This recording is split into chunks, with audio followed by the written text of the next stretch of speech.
Chapter 1 of Siddhartha. First part.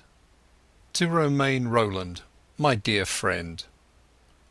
Chapter 1. The Son of the Brahman.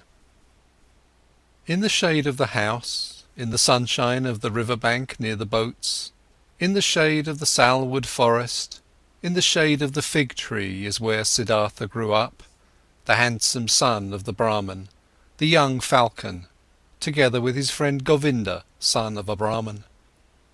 The sun tanned his light shoulders by the banks of the river when bathing, performing the sacred ablutions, the sacred offerings. In the mango grove, shade poured into his black eyes, when playing as a boy, when his mother sang, when the sacred offerings were made, when his father, the scholar, taught him, when the wise men talked.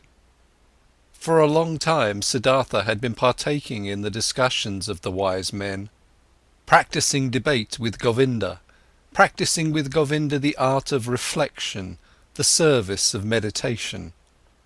He already knew how to speak the Om silently, the word of words, to speak it silently into himself while inhaling, to speak it silently out of himself while exhaling, with all the concentration of his soul, the forehead surrounded by the glow of the clear thinking spirit.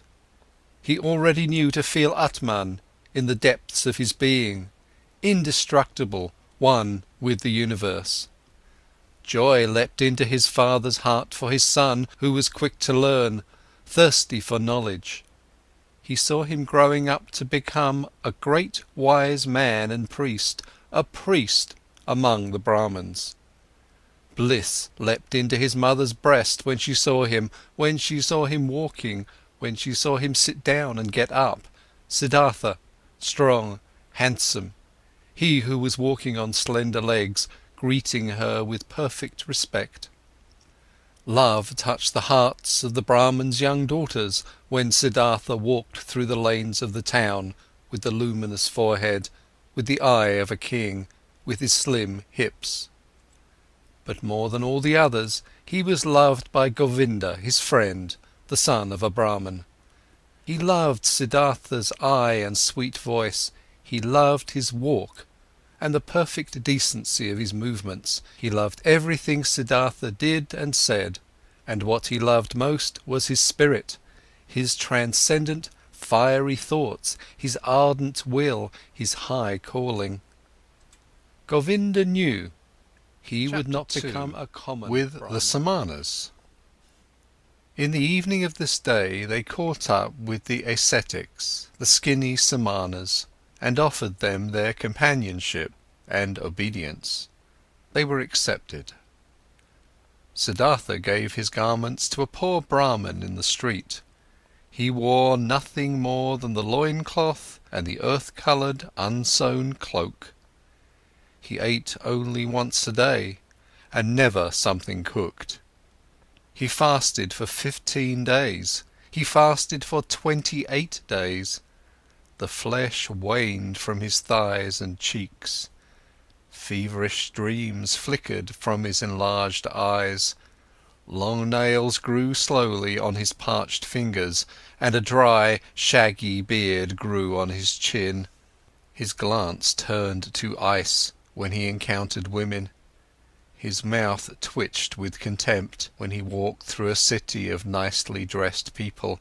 He saw merchants trading, princes hunting, mourners wailing for their dead, whores offering themselves, physicians trying to heal the sick, priests determining the most suitable day for seeding, lovers loving, mothers nursing their children, and all of this was not worthy of one look from his eye.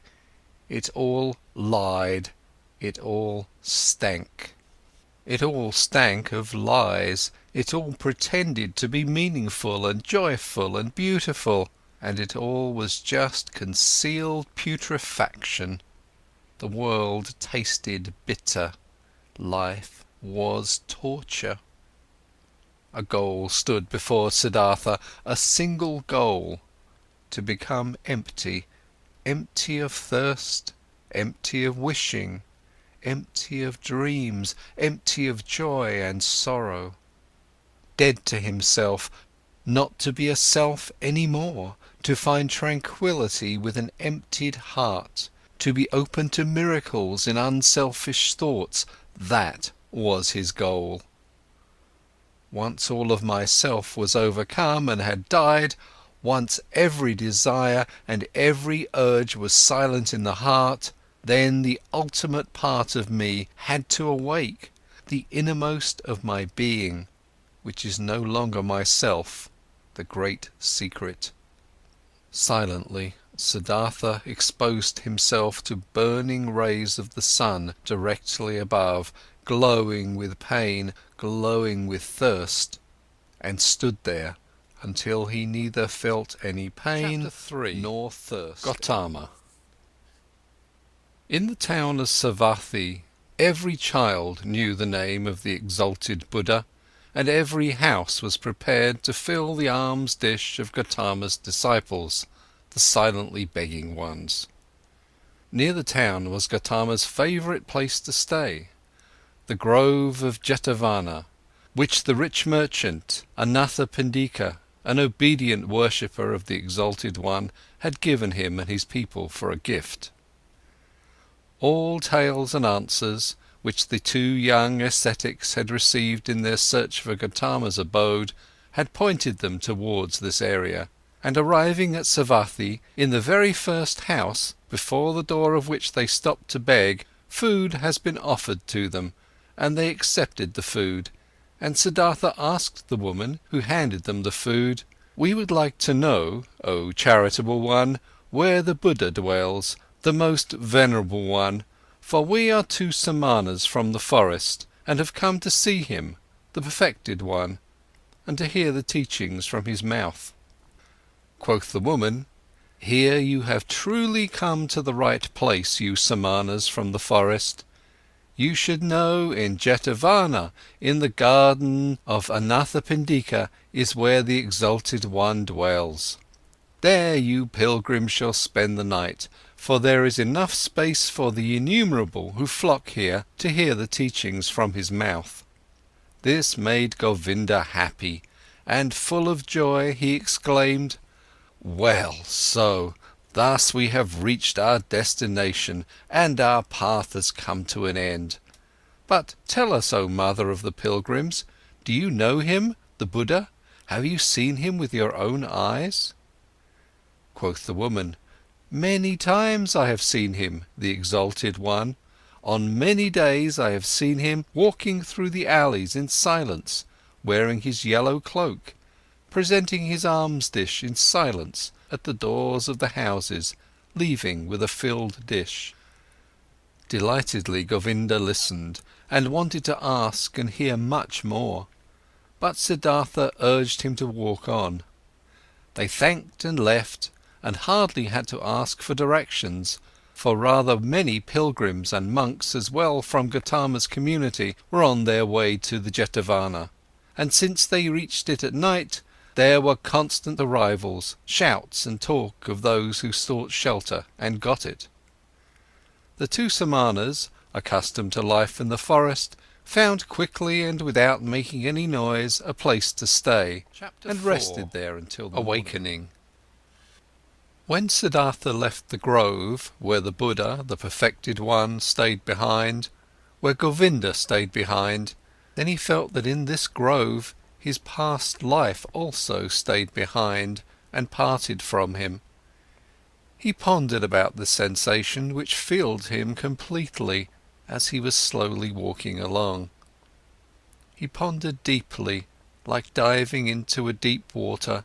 He let himself sink down to the ground of the sensation, down to the place where the causes lie, because to identify the causes, so it seemed to him, is the very essence of thinking.